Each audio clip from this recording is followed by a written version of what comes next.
বলেছেন বিচ্ছিরি বিএফএক্স, কেউ বলেছেন দারুণ এন্ট্রি। ওয়ার 2 দেখে কতটা খুশি দর্শক। ঋত্বিক রোশন ও জুনিয়র এনটিআর অভিনীত ওয়ার 2 মুক্তি পেয়েছে।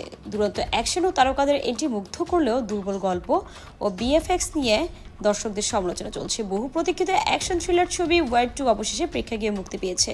সোশ্যাল মিডিয়া জুড়ে এখন ওই ছবি নিয়ে চলছে তুমুল আলোচনা। ঋত্বিক রোশন এবং জুনিয়র এনটিআর অ্যাকশন দৃশ্যগুলো দর্শকদের মুগ্ধ করলেও অনেকে ছবির দুর্বল চিত্রনাট্যের সমালোচনা করছেন। এর ফলে ছবিটি মিশ্র প্রতিক্রিয়া পেয়েছে।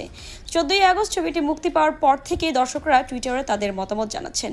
বেশিরভাগ দর্শকই জুনিয়র এনটিআর দুর্দান্ত এন্ট্রি এবং অ্যাকশন সিকোয়েন্সগুলোর প্রশংসা করছেন। অনেকে মনে করছেন কিছু দৃশ্যে তিনি ঋত্বিককে ছাপিয়ে গেছেন। ছবিতে কিয়ারা আদভানি একটি গুরুত্বপূর্ণ অ্যাকশন প্যাকড চরিত্রে দেখা গেছে। একজন দর্শক লিখেছেন, ওয়ার 2 ছবির দ্বিতীয় অর্ধ একটু বোরিং, বিশেষত ক্লাইম্যাক্স। আরেকজন আবার মন্তব্য করেছেন, ওয়ার 2 পুরোই টর্চার, শুধুই জোরে মিউজিক আর স্লোমো এন্ট্রি ছাড়া কিছুই নেই। দুর্বল গল্প, বাজে বিএফএক্স এবং অনুমোদনযোগ্য টুইস্ট। ঋত্বিক রোশনের অভিনয় ফ্ল্যাট, তবে জুনিয়র এনটিআর ঠিকঠাক, শুধু স্পাই ইউনিভার্স নয়।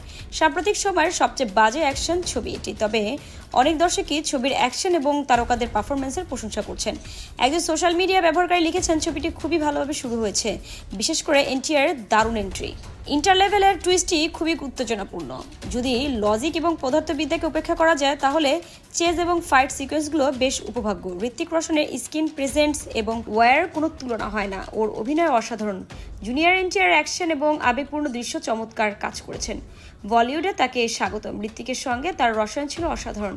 আরেকজনের মন্তব্য, কবির চরিত্রে ঋত্বিক রোশন মানেই পিওর ও সোয়াগ ও পাওয়ার। জুনিয়র এনটিআর কাঁচা এনার্জি দিয়ে দৃশ্যগুলো নিজের করে নিয়েছেন। কিয়ারা আদভানিকে একটি দারুণ অ্যাকশন চরিত্রে চমকে দিয়েছেন। শ্বাসরুদ্ধকর চেস, দুর্দান্ত বিএফএক্স এবং বিজিএম সব মিলিয়ে দারুণ। এছাড়াও একজন লিখেছেন, এনটিআর ছবির দ্বিতীয় প্রধান অভিনেতা নন, বরং তিনি প্রধান ভিলেন। ঋত্বিকই ছবির মূল হিরো।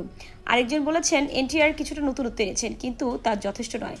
ঋত্বিক, যিনি একসময় স্টাইলিস্ট অ্যাকশনের মুখ ছিলেন, তাকে পুনরাবৃত্তিমূলক এবং অনুপ্রেরণাহীন লাগছে। একই পোজ, একই হাসি, কোনো স্ফুলিঙ্গ নেই। সব মিলে ওয়ার 2 ছবিটি অ্যাকশন প্রেমীদের একাংশে আনন্দ দিলেও চিত্রনাট্যের দুর্বলতা অনেকের কাছেই হতাশাজনক ঠেকেছে। ভিউয়ার্স, আপনি কি দেখেছেন ওয়ার 2 সিনেমা? আপনার কাছে কেমন লেগেছে? কমেন্ট করে আপনার মূল্যবান মতামত জানাবেন।